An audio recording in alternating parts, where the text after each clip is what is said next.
Pinagalaw na picture gamit ang AI. Pwede bang gawing reels ang mga ganon? So, concern po ito ni Sir Jonel. Yes po, pwede po, sir.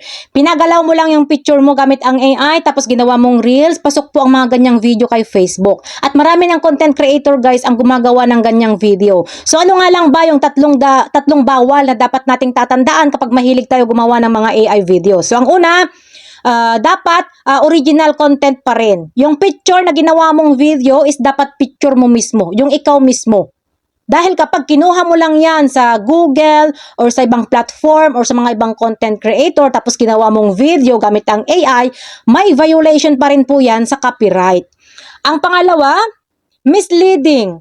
Kapag sobrang realistic na or mukhang totoo na talaga yung tao or yung video, mas safe kung lagyan mo siya ng AI generated sa caption or sa hashtag or i-turn on mo yung AI label bago mo siya i-post. Dahil nga ang sabi ni Meta, guys, na dapat transparent tayo kapag AI. Hindi ka naman ibaban, pero bawal lang ang manlinlang.